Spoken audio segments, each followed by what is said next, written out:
Je me suis représenté moi-même au tribunal. Mon mari a ri. Tu es trop pauvre pour engager un avocat, a-t-il dit.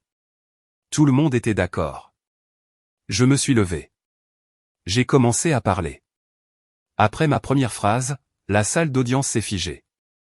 On m'a traité de délirante. On a dit que j'entrais dans un abattoir sans armes. Dans le monde impitoyable des litiges de divorce à enjeux élevés, on ne se représente tout simplement pas soi-même contre un requin comme Jameson Brox. C'est du jamais vu, surtout quand il a engagé l'avocat le plus redoutable de la ville pour vous éviscérer. Tout le monde dans le département 42 s'attendait à un massacre ce matin-là. Il s'attendait à ce que Kiana Bell pleure, signe les papiers d'une main tremblante et disparaisse dans la pauvreté d'où elle venait. Jameson, certainement.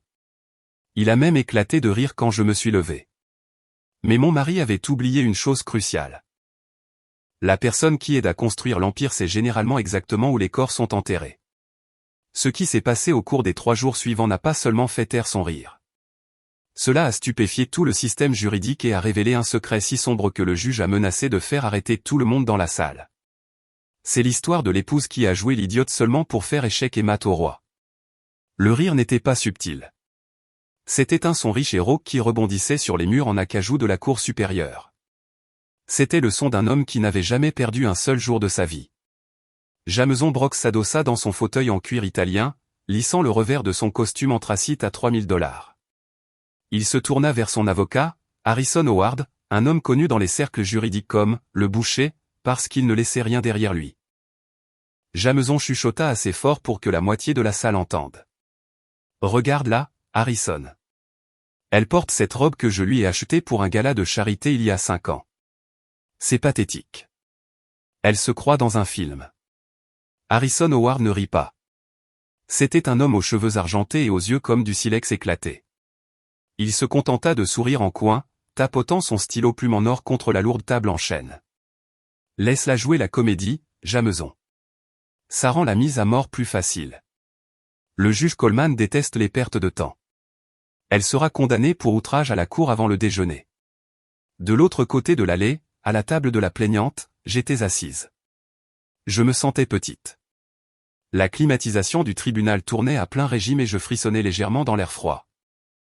Contrairement à la table de la défense, qui était encombrée de parajuristes, d'ordinateurs portables coûteux et de piles de preuves reliées, ma table était vide, à l'exception d'un unique bloc-notes jaune et d'un gobelet en plastique d'eau tiède.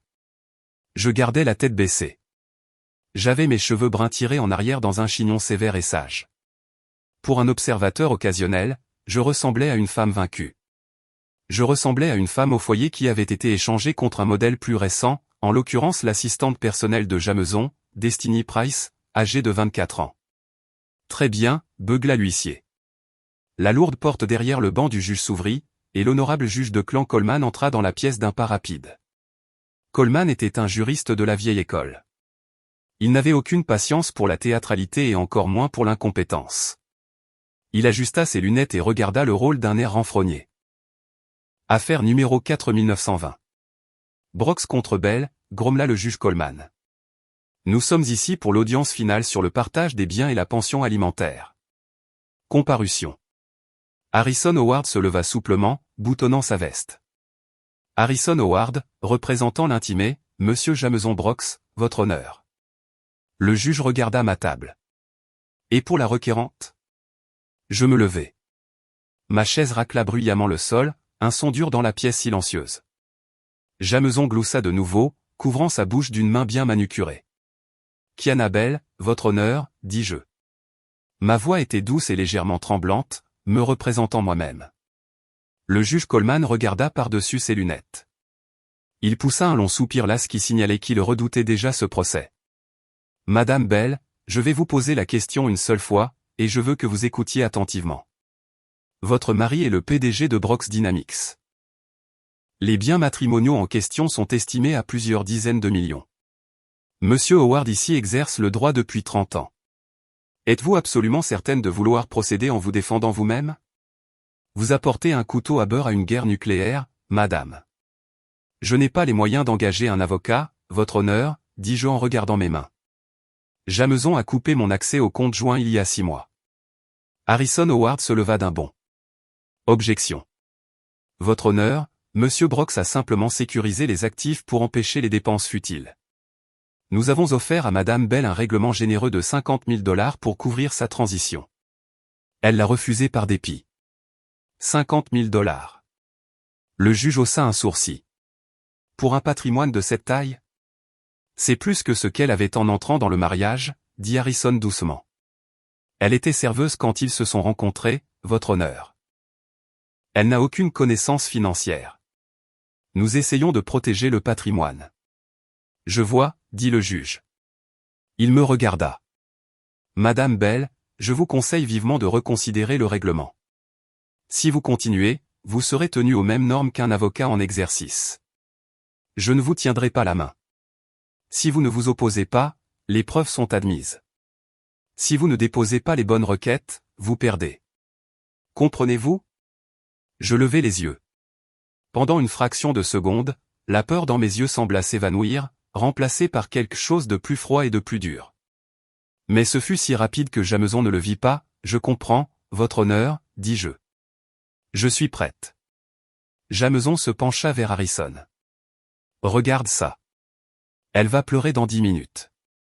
Monsieur Howard, votre déclaration liminaire, ordonna le juge. Harrison Howard se dirigea vers le centre de la pièce. Il n'utilisait pas de notes. C'était un artiste. Votre honneur, commença Harrison, sa voix de baryton est digne de confiance. Cette affaire est simple. C'est une tragédie, oui, mais une tragédie simple. Jameson Brox est un visionnaire. Il a bâti Brox Dynamics d'une start-up de garage à un empire mondial de la logistique. Il a travaillé 18 heures par jour. Il a manqué les vacances. Il a tout sacrifié pour le succès de la famille. Harrison me désigna d'un geste accusateur. Et qu'a fait sa femme? Elle est restée à la maison. Elle a assisté à des déjeuners. Elle a dépensé son argent. Et maintenant que le mariage s'est malheureusement brisé en raison de différences irréconciliables, elle veut la moitié. Elle veut démanteler une entreprise qui emploie des milliers de personnes juste pour financer un style de vie qu'elle n'a rien fait pour mériter. Nous prouverons qu'un contrat de mariage existe, un qu'elle prétend avoir perdu, et que ses contributions au mariage étaient négligeables. Nous demandons à la Cour de limiter la pension au minimum légal et d'accorder à Monsieur Brox la pleine rétention des actions de la société. Il s'assit. C'était une ouverture standard et solide. Elle dépeignait Jameson comme le héros travailleur et moi comme la sangsue. Madame Bell, dit le juge. Votre déclaration liminaire. Soyez brève. Je contournai la table. Je n'allai pas au pupitre. Je me tins maladroitement au milieu de l'allée, tenant mon bloc-notes jaune contre ma poitrine comme un bouclier. Mon mari, James, et moi, commençai-je, la voix tremblante. Il dit que je n'ai rien fait. Il dit que je n'étais qu'une serveuse. C'est vrai. J'étais serveuse au Blue Dîner sur la 4e rue quand nous nous sommes rencontrés. Jameson roula des yeux. Voilà l'histoire larmoyante, pensa-t-il. Mais je continuai, reprenant mon souffle. La loi dans cet État parle d'un partenariat. Elle parle de bonne foi. Jameson vous demande de croire qu'il a bâti Brox Dynamics seul. Il vous demande de croire que les 50 millions de dollars dans le Trust Vanguard n'existent pas. La salle devint complètement silencieuse. La tête de Harrison Howard se releva brusquement. Jameson se figea. Lequel trust? Demanda le juge Coleman, se penchant en avant. Le Trust Vanguard, votre honneur, dis-je, ma voix se stabilisant. Et la société écran aux îles Caïmans enregistrée sous le nom de Blue Ocean Holdings. Et les 3 propriétés commerciales à Seattle achetées sous le nom de son chauffeur, Cooper Long. Le visage de Jameson passa de suffisant à violet en l'espace de 3 secondes. Il frappa la table de sa main. C'est un mensonge. Elle ment. Monsieur Brox, asseyez-vous, aboya le juge. Il tourna son regard vers moi. La pitié avait disparu, remplacée par un intérêt vif. Madame Bell, ce sont des allégations sérieuses. Alléguer des actifs cachés sans preuve est un moyen rapide de voir votre affaire rejetée et de payer les frais juridiques de l'autre partie. Je sais, votre honneur, dis-je. Je retournai à ma table et pris un seul document. Je n'ai pas de diplôme en droit, mais j'ai les factures et j'ai les registres de virements bancaires. Je tendis un papier à l'huissier. Marqué comme pièce à conviction A, dis-je doucement. Harrison Howard arracha la copie des mains de l'huissier. Ses yeux parcoururent la page. C'était un registre de virement bancaire, un transfert de 4 millions de dollars de Brox Dynamics à un compte générique aux Caïmans. Harrison regarda Jameson. Tu m'as dit que les comptes étaient propres, siffla-t-il. Ils le sont, chuchota James frénétiquement, la sueur perlant sur son front. Ce compte est crypté. Il n'y a aucun moyen qu'elle puisse avoir ça. Elle ne sait même pas comment utiliser un tableur. Je me rassis. Je regardai Jameson et, pour la première fois, je souris. Ce n'était pas un sourire heureux. C'était le sourire d'un chasseur qui venait de poser le piège. Appelez votre premier témoin, Monsieur Howard, dit le juge, sa voix baissant d'un octave. Et ça a intérêt à être bon. L'atmosphère dans la salle d'audience avait changé. Ce n'était plus un massacre. C'était une bagarre. Harrison Howard était cependant un vétéran aguerri. Il savait comment se reprendre. Il fourra le papier dans sa mallette, le rejetant comme un faux ou un malentendu à traiter plus tard. J'appelle Monsieur Bennett Sanders à la barre, annonça Harrison. Bennett Sanders était le directeur financier de Jameson. C'était un homme avec un tic nerveux et un costume qui coûtait plus cher que ma première voiture. Il prêta serment. M. Sanders, commença Harrison en faisant les 100 pas, vous gérez les finances de Brox Dynamics. Correct? C'est exact, dit Sanders. Connaissez-vous les affirmations de la plaignante concernant des actifs cachés aux îles Caïmans ou un trust Vanguard? Je n'ai jamais entendu parler de telle chose, mentit Sanders doucement. Nos livres sont audités annuellement. Tout est en règle. Madame Bell confond probablement les dépenses d'exploitation standard avec la fantaisie qu'elle a inventée. Merci, dit Harrison, regardant le juge. Vous voyez, votre honneur, une méconnaissance de la finance d'entreprise complexe. Il se tourna vers moi. Votre témoin. Je me levai. Je n'apportais pas mon bloc-notes cette fois. Je m'approchai directement de la barre des témoins. Je regardai Bennett Sanders dans les yeux. Sanders s'agita sur son siège. Il me connaissait depuis 10 ans. Il venait dîner pour Noël. Il savait que je faisais de très bonnes lasagnes. Il ne savait pas que je savais lire un bilan. Bonjour, Bennett, dis-je. Madame Bell, acquiesça-t-il avec raideur. Bennett, vous souvenez-vous du séminaire d'entreprise à Aspen en 2021? Ah, oui, j'y étais. Vous souvenez-vous m'avoir donné votre ordinateur portable à garder pendant que vous alliez skier parce que vous aviez peur de le laisser dans le coffre-fort de la chambre d'hôtel? Sanders cligna des yeux. C'est possible. Je ne me souviens pas, moi, je m'en souviens, dis-je. Vous étiez très ivre ce soir-là, Bennett. Vous m'avez dit que le mot de passe était l'anniversaire de votre fille. 14 juillet 2012. Objection, cria Harrison. Pertinence. J'y viens, votre honneur, dis-je calmement. Bennett, est-il vrai que Brox Dynamics utilise un logiciel appelé Shadow Ledger pour la comptabilité interne? Le visage de Sanders perdit toute couleur. C'est un outil standard de l'industrie. Vraiment? Je sortis un bout de papier de ma pile. Parce que j'ai fait des recherches. Shadow Ledger est un système de comptabilité en partie double conçu spécifiquement pour maintenir 2 jeux de livres. Un pour l'IRS et un pour les propriétaires. Est-ce correct? J'invoque le 5e amendement, balbutia Sanders. La salle d'audience halta. Vous ne pouvez pas invoquer le 5e amendement dans un procès de divorce civil concernant une procédure d'entreprise à moins d'admettre un crime, Monsieur Sanders, tonna le juge Coleman. Répondez à la question. Il a cette capacité, chuchota Sanders. Je continuai, implacable. Dans la nuit du 14 décembre 2023, juste 3 jours avant que Jameson ne demande le divorce, avez-vous supervisé un transfert de 6 millions de dollars étiqueté honoraire de consultation à une société appelée Orion Group? Jameson m'a dit de le faire, lâcha Sanders, regardant son patron avec panique.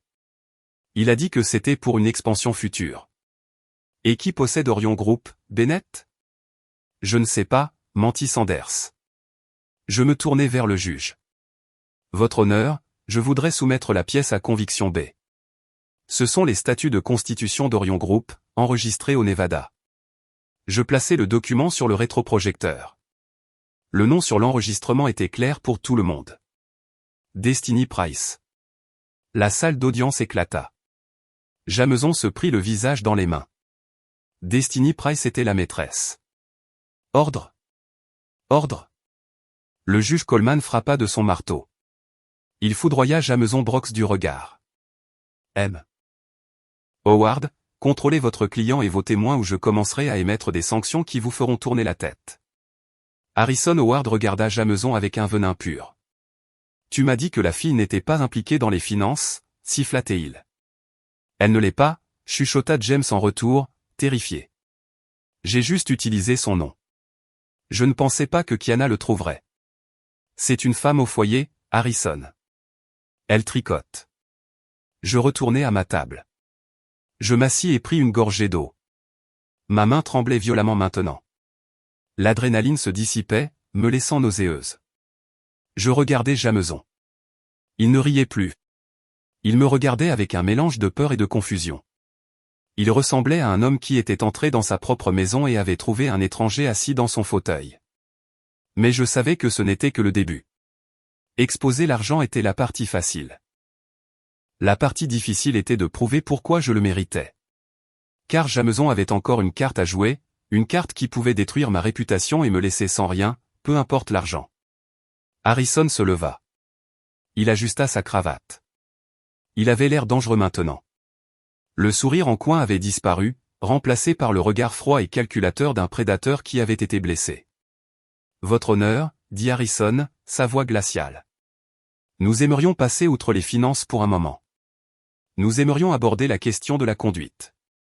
Nous appelons mademoiselle Kiana Bell à la barre. Je me figeai. C'était ça. Le contre-interrogatoire.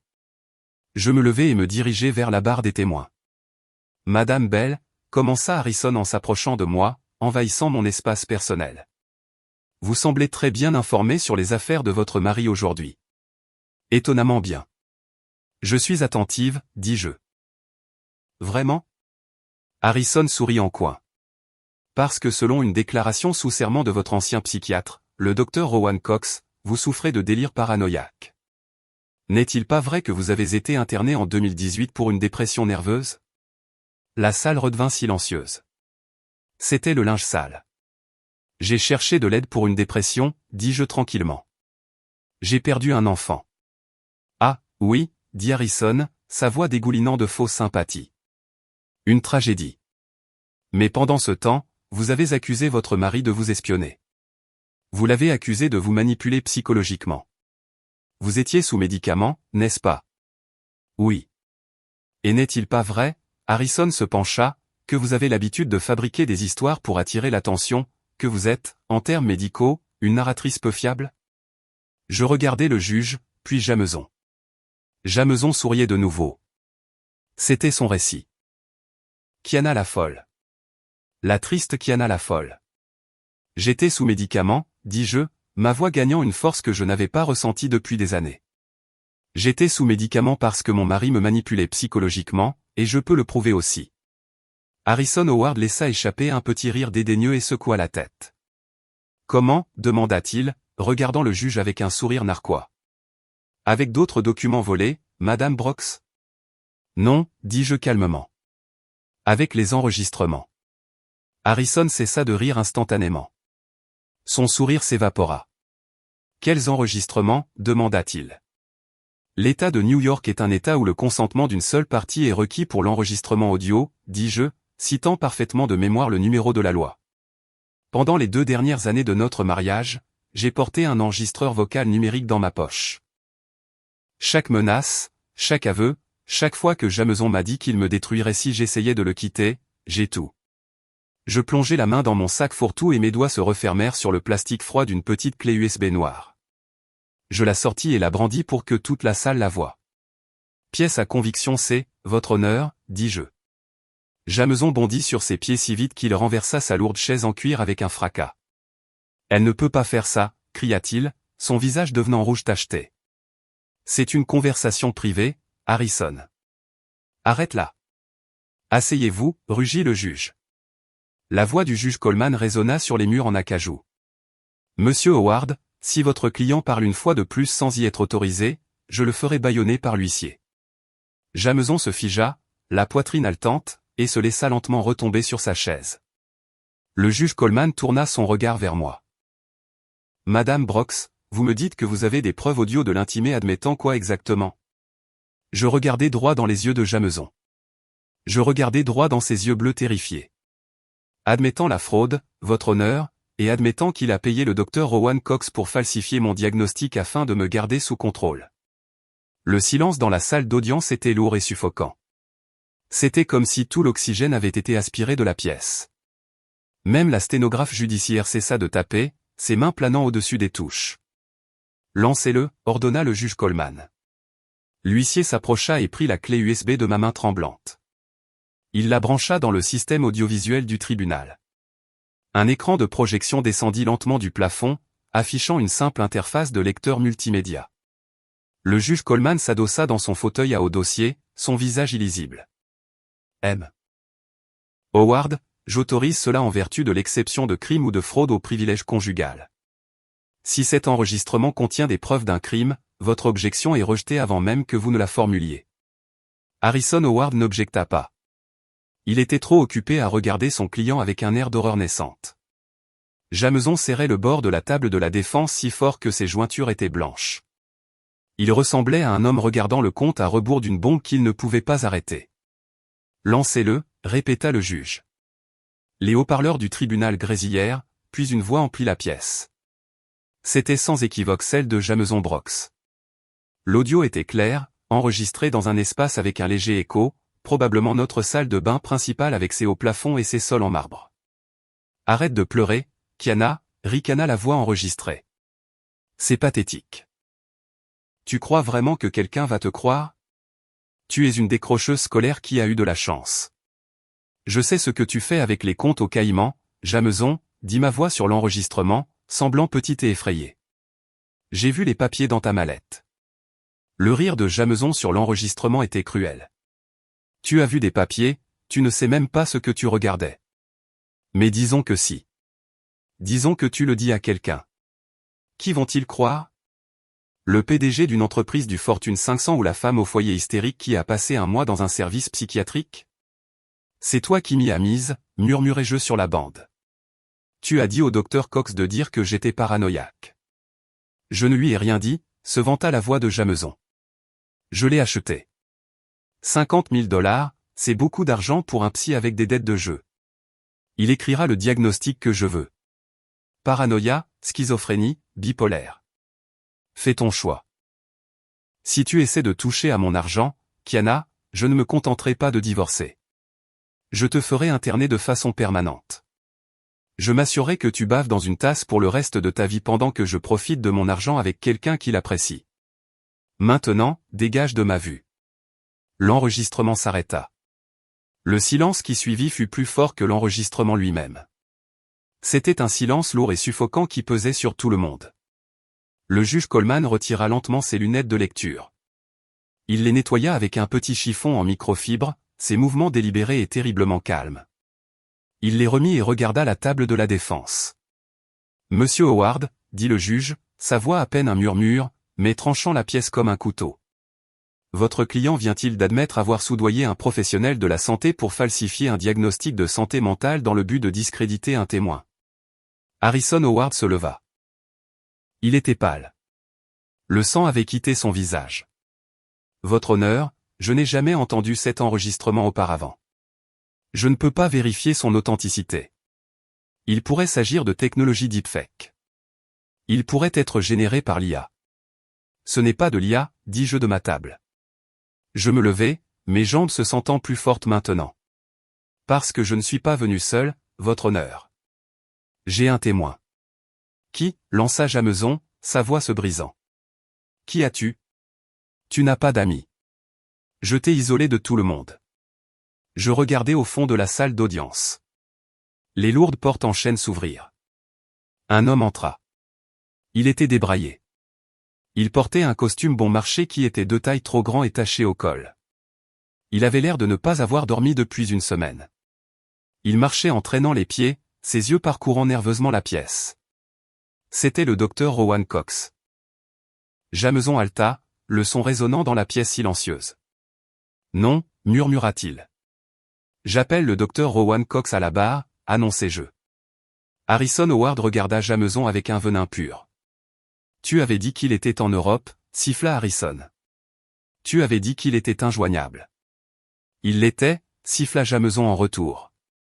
J'ai payé son billet d'avion. Le docteur Cox prit place à la barre. Il refusa de regarder Jameson. Il regarda le sol, ses mains tremblant violemment alors qu'il en posait une sur la Bible pour prêter serment. Docteur Cox, dis-je en m'approchant de la barre des témoins. Vous m'avez traité en 2018, n'est-ce pas? Oui, marmonna Cox. Et vous avez signé une déclaration sous serment soumise par Monsieur Howard ce matin affirmant que je souffre de délire paranoïaque sévère. Cette déclaration est-elle vraie? Cox leva les yeux vers le juge. Il regarda l'huissier qui se tenait près de la porte, une main posée sur sa ceinture. Cox déglutit difficilement. Non, chuchota Cox. Parlez plus fort, docteur, aboya le juge Coleman. Non, cria Cox, des larmes montant à ses yeux injectés de sang. Ce n'est pas vrai. Elle est saine d'esprit. Elle a toujours été saine d'esprit. J'ai tout inventé. La galerie éclata. Les journalistes tapaient furieusement sur leur téléphone et se chuchotaient des choses. Pourquoi avez-vous menti, docteur, demandai-je doucement. Cox pointa un doigt tremblant vers Jameson. Parce qu'il me l'a dit. Il a payé mon bookmaker. Je devais 40 000 $ à des gens peu recommandables à Atlantic City. Jameson a payé. Il m'a dit de la manipuler psychologiquement. Il m'a dit de lui prescrire de lourds sédatifs pour qu'elle ait l'air confuse en public. J'avais besoin de l'argent. Je suis désolé, Kiana. Je suis tellement désolé. Objection. Rugit Harrison, désespéré d'arrêter l'hémorragie. Ce témoin est clairement sous la contrainte. Il n'est pas fiable. La seule contrainte que je vois, Monsieur Howard, dit le juge Coleman, ses yeux se rétrécissant en fente, c'est la subornation de témoin que votre client vient de commettre. Asseyez-vous avant que je ne vous joigne en tant que co-accusé. Harrison s'assit lentement. Il déplaça sa chaise de 15 cm loin de Jameson, mettant une distance physique entre lui et les retombées radioactives. Je regardais mon mari. Jameson n'était plus le magnate arrogant. Il transpirait, ses cheveux parfaitement gominés commençant à tomber sur son front. Il avait l'air petit. Je n'ai pas d'autres questions pour ce témoin, dis-je. Docteur Cox, dit le juge d'un ton menaçant, vous ne devez pas quitter ce bâtiment. L'huissier vous escortera dans une salle d'attente. Le procureur du district sera très intéressé par votre témoignage. Alors que le docteur Cox était emmené, sanglotant dans ses mains, la salle d'audience ressemblait à une cocotte minute sur le point d'exploser. Je retournai à ma table. J'avais gagné la bataille de la réputation. J'avais prouvé que je n'étais pas folle. Mais je devais encore prouver où était l'argent et pourquoi c'était important. Car Jameson ne me cachait pas seulement de l'argent. Il le cachait à tout le monde. Madame Brox, dit le juge, son ton maintenant respectueux. Avez-vous d'autres preuves concernant les actifs? Oui, votre honneur, dis-je. Mais pour cette partie, je vais avoir besoin d'une calculatrice et je vais avoir besoin que la cour examine le fonds de pension des employés de Sterling Dynamics. La tête de Jameson se releva d'un coup. Si les regards pouvaient tuer, j'aurais été morte sur le coup. La peur dans ses yeux n'était plus seulement liée au divorce. C'était la peur primale de la prison. Le fonds de pension, chuchota Harrison Howard. Il se tourna vers Jameson. Que as-tu fait, Jameson? Dis-le-moi tout de suite. Si tu me mens encore, je m'en vais. C'est compliqué, balbutia Jameson. J'ai emprunté dessus. Juste temporairement pour couvrir les appels de marge sur l'expansion. Harrison ferma les yeux et se pinça l'arête du nez. Tu as détourné les fonds de la retraite de tes employés pour financer une société écran, Jameson. C'est fédéral. Madame Brox, continuez, ordonna le juge. Je me dirigeai vers le projecteur. Je plaçai un nouveau document sur la vitre. C'était un tableur complexe rempli de lignes de chiffres et de dates. Pièce à conviction D, annonçai-je. C'est une comparaison des contributions des employés au plan 401K de Sterling Dynamics par rapport aux dépôts réels effectués sur le compte dépositaire à la Chase Bank. J'utilisais un pointeur laser, un bon marché que j'avais acheté dans une station-service, pour encercler une colonne de janvier 2022 à aujourd'hui. J'expliquai, ma voix stable, chaque employé avait 5% de son salaire déduit pour la retraite. Cet argent était censé aller à la Chase Bank, mais ce ne fut pas le cas. Je claquai un autre papier sur le projecteur. Ça, dis-je, c'est le grand livre de Blue Ocean Holdings aux îles Caïmans. Les dates correspondent parfaitement. 15 janvier, 400 000 $ déduits de la paie. 16 janvier, 400 000 $ déposés chez Blue Ocean. Il écrémait le fonds de retraite, le blanchissait via les Caïmans pour éviter les impôts, puis l'utilisait pour acheter des biens immobiliers sous le nom de sa maîtresse. La salle d'audience bourdonnait. Ce n'était plus seulement un divorce. C'était un scandale d'entreprise de proportions massives. Monsieur Howard, dit le juge, sa voix d'un calme mortel. Votre client a-t-il une explication sur la raison pour laquelle le fonds de pension des employés est vide? Harrison se leva lentement. Il avait l'air fatigué. Il ressemblait à un homme qui réalisait que sa carrière pourrait se terminer aujourd'hui, en même temps que celle de son client. Votre honneur, dit Harrison. Nous demandons une suspension. Je dois m'entretenir avec mon client concernant une éventuelle responsabilité pénale. Refusé, dit le juge Coleman instantanément. Nous sommes au milieu d'un procès.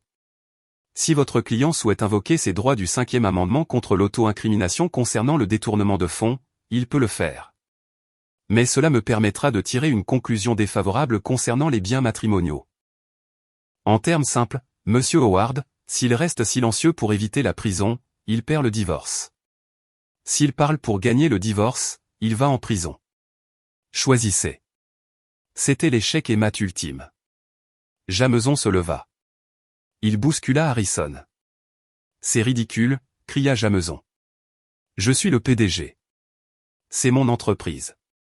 Je peux déplacer le capital où je veux. J'allais le rembourser. C'était un prêt-relais. Un prêt-relais non autorisé par le conseil d'administration, demandai-je calmement de ma table. Parce que j'ai les procès-verbaux des réunions du conseil ici, Jameson. Tu ne leur as jamais dit. En fait, tu as licencié l'auditeur interne qui a posé des questions à ce sujet le mois dernier, n'est-ce pas? Monsieur Cole était incompétent, hurla Jameson, son visage devenant d'un rouge cramoisi. Tout comme toi. Tu te crois si intelligente, Kiana. Tu penses que tu peux me faire tomber. J'ai bâti cet empire. Je suis Sterling Dynamics. Sans moi, tu n'es rien. Tu n'es qu'une serveuse. Monsieur Brox. Le juge frappa de son marteau. Contrôlez-vous. Non. Jameson était maintenant complètement déséquilibré. La façade du milliardaire cool et posé s'était brisée en 1000 morceaux. Elle a piraté mon ordinateur. C'est illégal. Cette preuve est irrecevable. Arrêtez-la. Je n'ai pas piraté ton ordinateur, Jameson, dis-je doucement.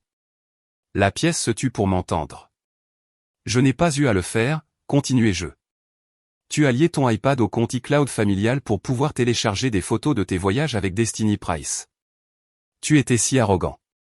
Tu n'as même pas réalisé que chaque document que tu sauvegardais, chaque feuille de calcul que tu modifiais était automatiquement sauvegardée sur le serveur familial au sous-sol.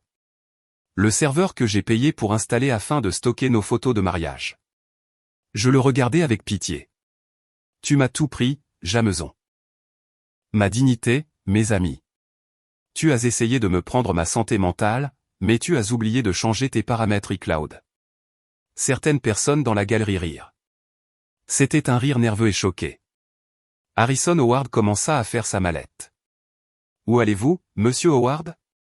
Demanda le juge Coleman. Je me retire en tant que conseil, votre honneur, dit Harrison, sans regarder Jameson.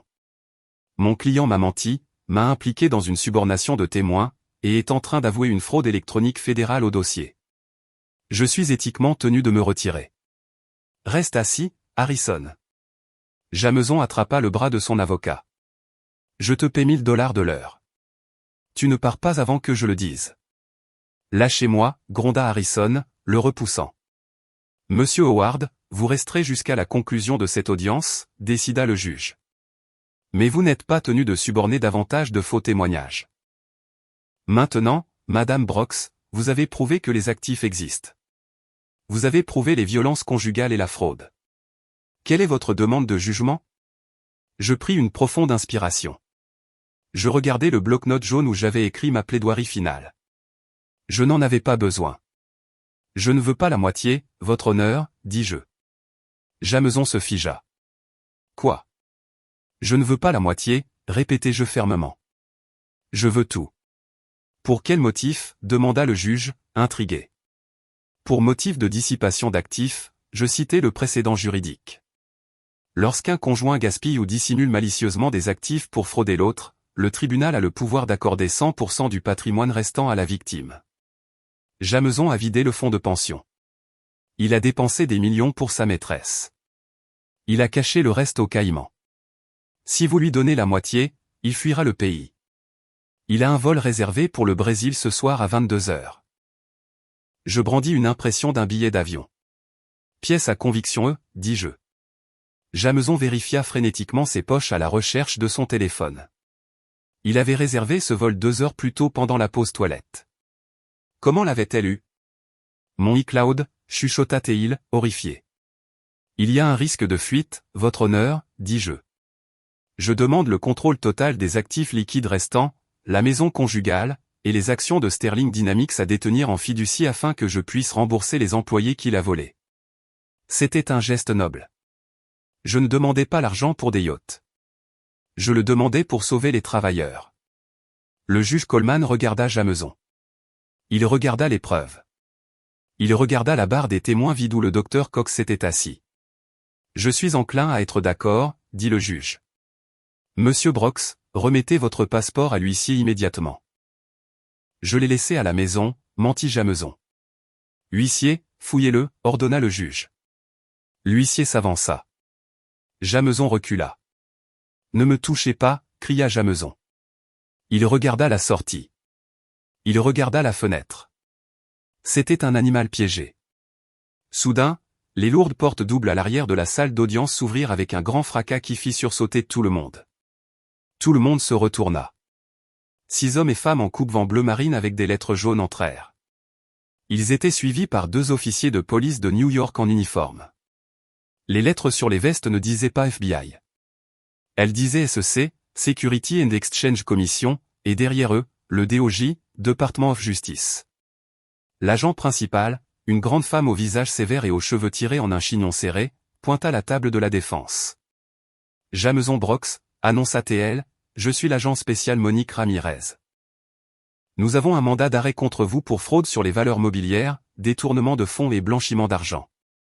Jameson s'effondra sur sa chaise. Il me regarda. Je ne détournai pas le regard. Je ne souris pas. Je ne jubilais pas. J'observais simplement. Je te l'avais dit, James, murmurai-je, bien qu'il ne pût m'entendre à travers la pièce chaotique. Je t'avais dit que je survivrais. Je t'avais dit que je n'étais pas folle. Ces mots résonnaient dans mon esprit, un mantra silencieux de justification, mais le drame était loin d'être terminé. Alors que les agents fédéraux se déplaçaient pour menotter Jameson, Harrison Howard se leva de son siège à la table de la défense. Agent, dit Harrison, sa voix tremblante alors qu'il pointait un doigt manucuré vers son propre client.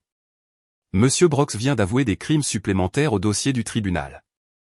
Je vous suggère d'obtenir la transcription immédiatement. Traître! Rugit Jameson. Il se jeta sur Harrison, son visage tordu en un masque de haine pure et sans mélange. Le chaos de l'arrestation de Jameson Brox prit 20 minutes à se dissiper. La vue du PDG milliardaire traîné dehors menotté, hurlant des obscénités à son avocat et à sa femme, était le genre de spectacle qui dominerait le cycle des nouvelles de New York à Los Angeles pendant des semaines. Quand les lourdes portes en chaîne se refermèrent enfin, laissant la salle d'audience dans un silence stupéfait et poussiéreux, seules quelques personnes restaient, moi, le juge Coleman, la sténographe judiciaire, et Harrison Howard, qui fourrait frénétiquement des papiers dans sa mallette, ressemblant à un rat sentant que le navire s'était déjà brisé en deux. Monsieur Howard, dit le juge Coleman, sa voix résonnant dans la pièce vide avec le poids d'un coup de marteau. Harrison se figea, sa main planant au-dessus d'une pile de dossiers. Votre honneur, vous êtes dangereusement proche d'être radié du barreau. Si vous voulez sauver votre licence, vous coopérerez pleinement avec le séquestre désigné par le tribunal. Me suis-je bien fait comprendre? Cristal, votre honneur, dit Harrison, essuyant une perle de sueur de son front. Il me jeta un coup d'œil. Pendant un instant, ses yeux se rétrécirent, un regard de calcul froid plutôt que de défaite, avant qu'il ne se dépêche de sortir par la sortie latérale. Je restais seul à la table de la plaignante. J'avais la tête qui tournait. La chute d'adrénaline arrivait, et elle allait être brutale. Madame Brox, ou devrais-je dire Mademoiselle Bell, dit le juge doucement. Je levai les yeux. Oui, votre honneur. Compte tenu de l'inculpation fédérale et du gel des avoirs personnels de Monsieur Brox, la société, Sterling Dynamics, est effectivement sans tête. L'action va chuter en chute libre dès l'ouverture du marché demain matin. Des milliers d'emplois sont en jeu, je sais, dis-je, ma voix stable malgré le tremblement de mes mains. C'est pourquoi j'ai demandé le contrôle. Le juge Coleman hocha lentement la tête. Je vous accorde une tutelle d'urgence sur les actions avec droit de vote détenues par le patrimoine conjugal. Jusqu'à ce que le divorce soit finalisé ou que le procès pénal se termine, vous êtes l'actionnaire majoritaire. Vous êtes, à toutes fins utiles, la propriétaire de Sterling Dynamics. Il se pencha en avant, son expression grave. Soyez prudente, Kiana. Vous venez d'abattre un loup, mais vous êtes sur le point d'entrer dans une fosse aux vipères. Le conseil d'administration ne vous accueillera pas à bras ouverts. Ils essaieront de vous dévorer toute crue. Je ramassai mon bloc-notes jaune. Je ne me sentais plus comme la femme tremblante qui était entrée dans cette salle d'audience 3 heures plus tôt. Qu'ils essaient, dis-je. 2 heures plus tard, une voiture de ville noire s'arrêta devant le gratte-ciel de verre étincelant de Midtown Manhattan. Le logo de Sterling Dynamics était gravé dans l'acier au-dessus des portes tournantes. Je descendis sur le trottoir. Je n'avais pas changé de vêtements. Je portais toujours la robe vieille de 5 ans dont Jameson s'était moqué, mais alors que je traversais le hall, l'atmosphère était électrique de peur. Les employés se blottissaient dans les coins, chuchotant derrière des mains en coupe. Ils avaient vu les alertes d'actualité sur leur téléphone. Ils savaient que le FBI avait perquisitionné le siège plus tôt ce matin-là. Quand j'atteignis l'étage de la direction, la réception était vide. La réceptionniste avait fui, craignant probablement d'être arrêtée elle-même. Je me dirigeai directement vers les doubles portes en acajou de la salle du conseil. Je pouvais entendre des cris de l'intérieur. Je poussai les portes. Autour de la table ovale massive étaient assis 12 hommes et une femme, le conseil d'administration. Ils se disputaient bruyamment, des téléphones pressés contre leurs oreilles, des cravates desserrées, des vestes de costume jetées sur des chaises. La pièce se tut à mon entrée. Qui vous a laissé entrer ? Aboya Conrad Vance, le président du conseil. Vance était un prédateur financier de 70 ans avec une réputation de démanteler des entreprises. Sécurité. Faites sortir cette femme d'ici. Asseyez-vous, Conrad, dis-je. Ma voix n'était pas forte, mais elle trancha la pièce surchauffée comme une lame de rasoir. Vance ricana, son visage devenant d'une nuance de cramoisie. Excusez-moi, savez-vous qui je suis ?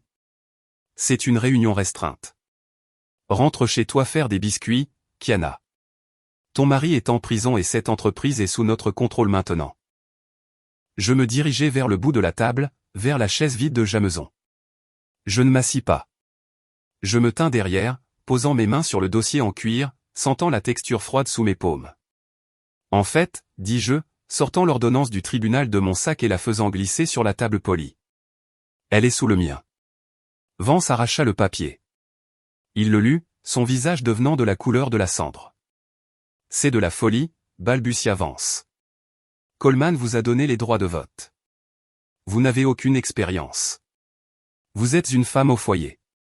Je suis la tutrice désignée par le tribunal du patrimoine Sterling, le corrigé-jeu, qui détient 51% des actions avec droit de vote. Ce qui fait de moi la présidente. Et comme premier acte, je déclare cette réunion ouverte. Nous n'accepterons pas ça, dit un autre membre du conseil, un homme corpulent nommé Baxter. Nous déposons une motion d'urgence pour vous destituer. L'action a baissé de 40% en 2 heures. Nous devons vendre la division logistique à Amazon d'ici la fin de la journée pour sauver le capital. Non, dis-je. Qu'est-ce que vous voulez dire par non ? Baxter se leva, frappant la table de sa main. Vous ne comprenez rien aux affaires. Nous avons une crise de liquidité. Nous avons une crise de corruption, répliquai-je. Et nous ne vendons pas la division logistique. Cette division emploie 4000 personnes en Ohio et au Michigan. Si vous la vendez, ils perdent leur pension à cause de la façon dont Jameson a structuré la dette. J'ai lu les contrats, Baxter. La pièce retomba dans le silence. Il me regardait différemment maintenant, pas avec respect, mais avec prudence, comme si j'étais une bombe qui venait de commencer à faire tic-tac. Alors, quel est votre plan brillant, ricana Vance? Faire des câlins aux employés jusqu'à ce que l'action se redresse? Non, dis-je. Mon plan est d'extraire le cancer. Je plongeai la main dans mon sac et sortis une pile de dossiers en manille. J'en jetai un devant Vance, un devant Baxter, et un devant la femme membre du conseil, Linda Gray. « Qu'est-ce que c'est » demanda Linda, ouvrant le dossier avec des doigts tremblants. « Ça, dis-je, c'est un enregistrement des pots de vin qu'elle a reçus pour la construction du nouvel entrepôt au Nevada. Vous avez approuvé une offre qui était 20% plus élevée que le prix du marché. Et comme par hasard, l'entreprise de construction appartient à votre beau-frère, Linda. » Linda devint pâle. Je me tournai vers Vance. « Et vous, Conrad, vous vendez à découvert des actions sterling depuis 3 mois. Vous saviez que Jameson falsifiait les comptes. Vous pariez contre l'entreprise que vous étiez censé protéger. » Vance referma le dossier d'un coup sec. « C'est de la calomnie. C'est dans les emails, dis-je. Jameson a tout gardé. Il ne vous faisait pas plus confiance que vous ne lui faisiez confiance. » Je me penchai en avant, serrant la chaise jusqu'à ce que mes jointures deviennent blanches. Voici comment ça va se passer. Vance, Baxter, Gray, vous démissionnez. Avec effet immédiat. Vous invoquerez des raisons de santé personnelle. Si vous le faites, je ne remettrai pas ces dossiers aux agents de la SEC qui sont actuellement en bas en train de saisir les serveurs. Si vous vous battez contre moi, vous partagerez une cellule avec Jameson. Vance regarda les autres membres du conseil.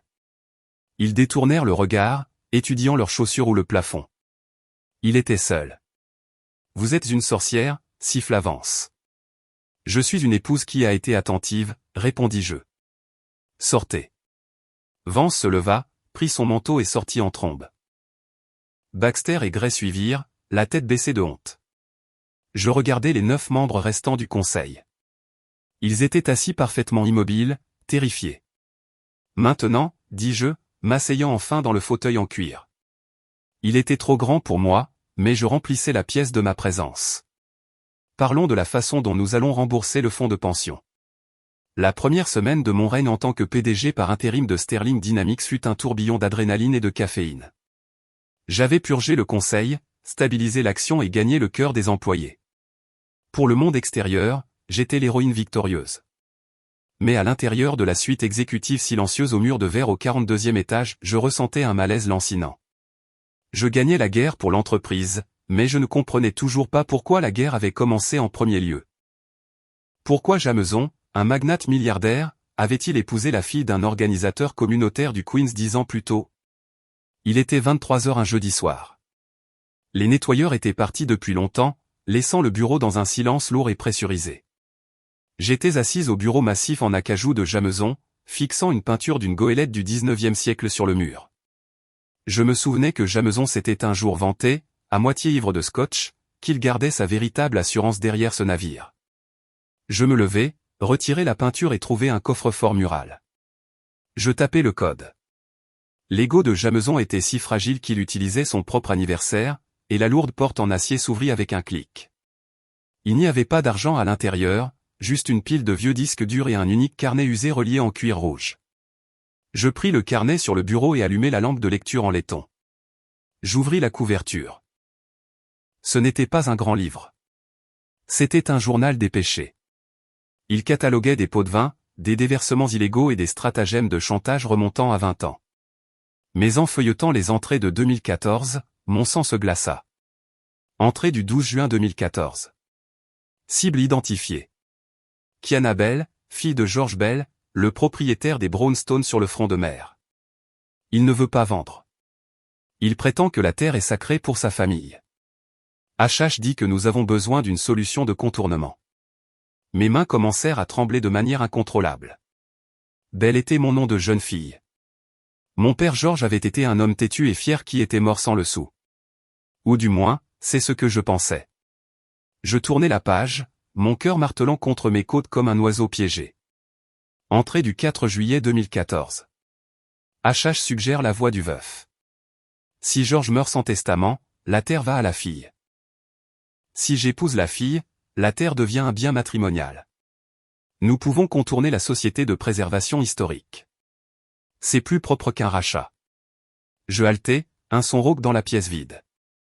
La romance, les fleurs, la façon dont Jameson m'avait accidentellement bousculé au café. Ce n'était jamais de l'amour. C'était une acquisition d'entreprise. Je n'étais rien de plus qu'un titre de propriété avec un battement de cœur. Mais l'entrée suivante brisa mon âme. Entrée du 15 août 2014. Problème résolu. Le vieil homme ne voulait pas s'écarter de la route. HH conduisait. C'était sale mais efficace. Le rapport de police a été classé comme délit de fuite. Pas de témoin. Nous possédons la fille maintenant. Des larmes brouillèrent ma vision. Mon père n'était pas mort d'une crise cardiaque ou d'un accident fortuit. Il avait été assassiné, écrasé dans la rue comme un animal pour que Jameson puisse construire un gratte-ciel de luxe. Et les initiales HH. Harrison Howard. Le bourdonnement de l'interphone sur mon bureau me secoua si fort que je faillis laisser tomber le livre. Madame Brox, crépita la voix du gardien de nuit. Monsieur Howard est ici. Il dit qu'il a des papiers urgents concernant l'accord de plaidoyer. Je fixai l'interphone, paralysé.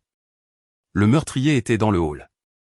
Faites-le monter, chuchotai-je, ma voix me semblant étrangère. J'avais quelques secondes. Je glissai le carnet rouge dans mon sac à main. Je glissai mon téléphone sous une pile de dossiers, activant l'enregistrement sur l'application mémo vocale. J'attrapai une bombe de gaz poivré que j'avais commencé à porter depuis le début du divorce et la cachai dans ma paume, la dissimulant sous un dossier. L'ascenseur sonna. Le son était assourdissant dans le bureau silencieux. Harrison Howard entra. Ce n'était pas l'avocat élégant aujourd'hui. Il portait un trench coat sombre, les yeux cernés de rouge, ressemblant à un homme qui avait regardé dans l'abîme et avait cligné des yeux. « Vous travaillez tard, Kiana, dit Harrison, fermant la lourde porte en chêne derrière lui. Le loquet cliqua. Vous vous êtes adapté au trône assez naturellement. Que voulez-vous, Harrison, demandai-je. Je restai derrière le bureau, mes doigts serrés sur le dossier. Je suis ici pour vous sauver, mentit Harrison, se dirigeant vers le bar. Il se servit un scotch, sa main stable. Jameson est en train de craquer. Il va tout balancer aux fédéraux. Moi, le conseil, vous. Mais je peux vous protéger, Kiana. Je peux m'assurer que votre nom reste en dehors de l'acte d'accusation. Je n'ai rien fait de mal, dis-je en le surveillant comme un faucon. Ça n'a pas d'importance, sourit Harrison, une expression froide et reptilienne. Il contourna le bureau, envahissant mon espace. J'ai besoin d'un levier. J'ai besoin du carnet, Kiana. J'arrêtai de respirer. Je ne sais pas de quoi vous parlez. Ne jouez plus l'idiote, soupira Harrison, s'appuyant contre le bord du bureau. J'ai suivi le journal biométrique. Vous avez ouvert le coffre. Vous savez pour le terrain. Vous savez pour l'accident. Ce n'était pas un accident, dis-je, ma voix tremblant de rage. Vous l'avez tué. Vous avez tué mon père. Le silence qui suivit était assez lourd pour briser des os. Harrison ne nia pas. Il prit une gorgée de sa boisson, l'air ennuyé. C'était nécessaire, dit-il simplement. George était un obstacle. Nous l'avons retiré et vous avez eu une vie de luxe en échange. Était-ce vraiment un si mauvais marché? Vous êtes un monstre, murmurai-je. Je suis un pragmatique, me corrigea Harrison. Il posa le verre. Maintenant, donnez-moi le livre. Si le DOJ met la main dessus, c'est une accusation de meurtre. Je ne tomberai pas seul, Kiana. Je planterai des preuves que c'est vous qui conduisiez la voiture. Qui croiront-ils? La veuve éplorée ou l'ex-femme avide? Il tendit la main. Le livre, maintenant. Je regardai la porte. Elle était à 6 mètres. Je regardai Harrison. D'accord, dis-je en plongeant la main dans mon sac. Vous gagnez. Je sortis le carnet rouge. Les yeux de Harrison s'illuminèrent de cupidité. Il tendit la main pour le prendre. Je lançai le livre haut en l'air au-dessus de sa tête. L'instinct de Harrison prit le dessus. Il se retourna, se jetant pour attraper la preuve avant qu'elle ne touche le sol. Dans cette fraction de seconde, je laissai tomber le dossier, lever le gaz poivré et déchaîner un jet de feu orange brûlant directement sur son visage. Harrison hurla, le son primal et terrifiant. Il se frotta les yeux, reculant en trébuchant dans le bar. Le verre se brisa alors qu'il s'écrasait contre les étagères. Je n'hésitai pas. J'attrapai le carnet sur le sol et je me mis à courir. Sorcière, rugit Harrison, frappant aveuglément. Tu es morte.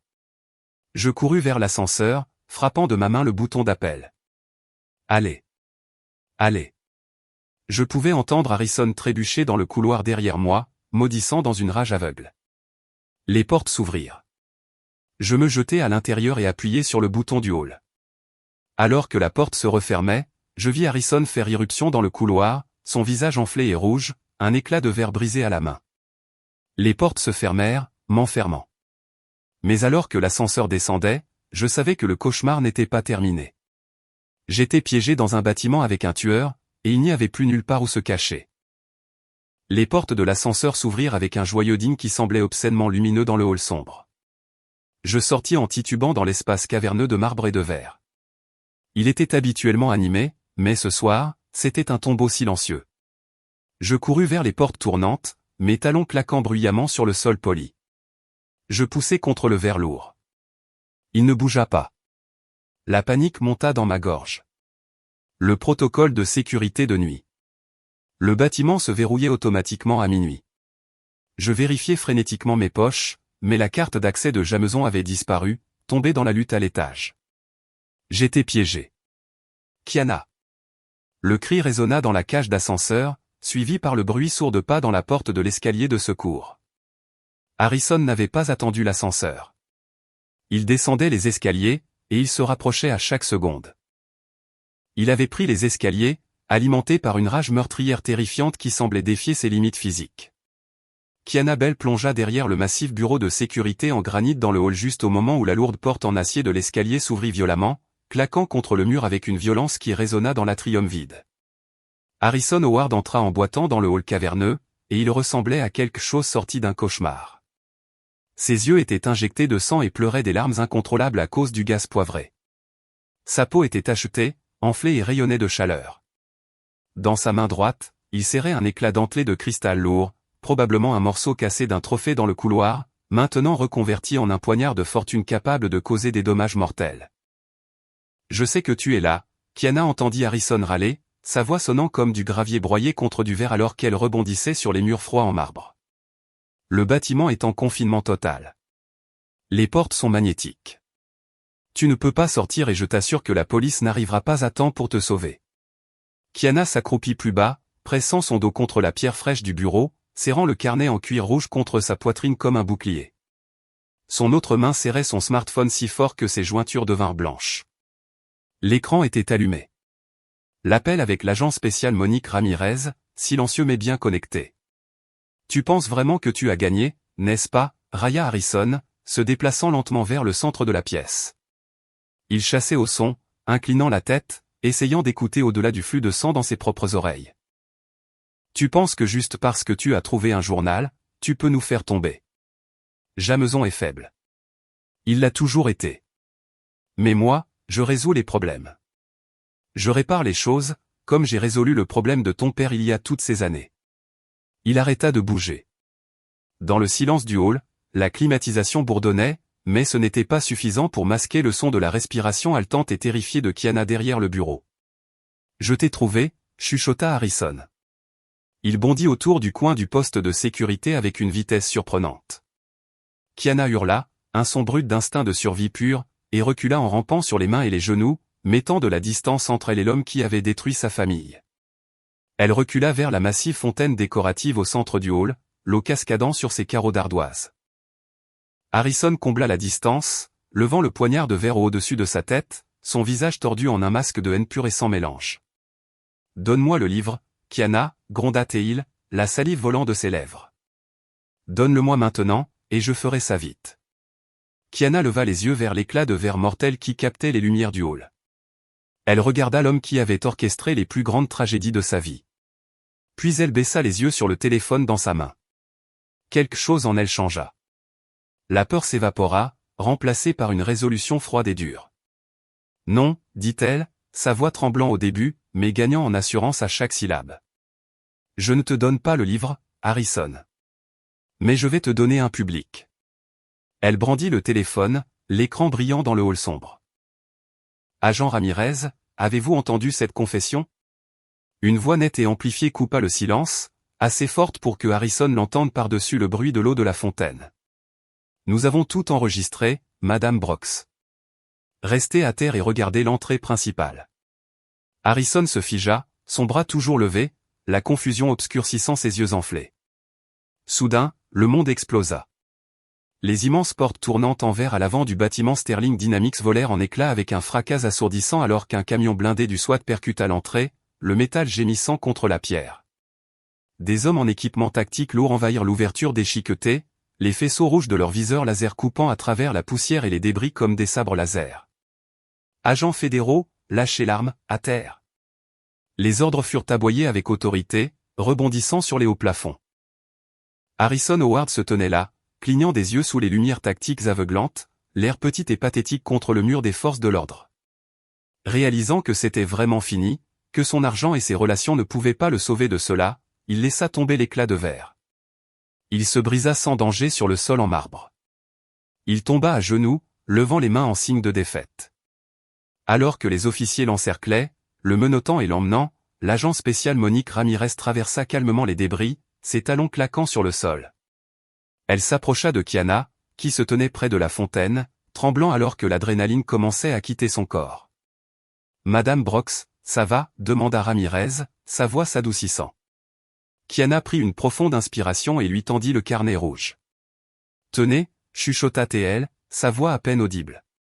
Le meurtre, la fraude, l'appropriation des terres, tout est là-dedans. Chaque page. 6 mois plus tard, la chute de l'empire que Jameson Brox et Harrison Howard avaient bâti était absolue et irréversible. Harrison, privé de toute immunité potentielle en raison des nouvelles preuves accablantes et de sa confession enregistrée, fut accusé de meurtre au premier degré, de racket et de fraude.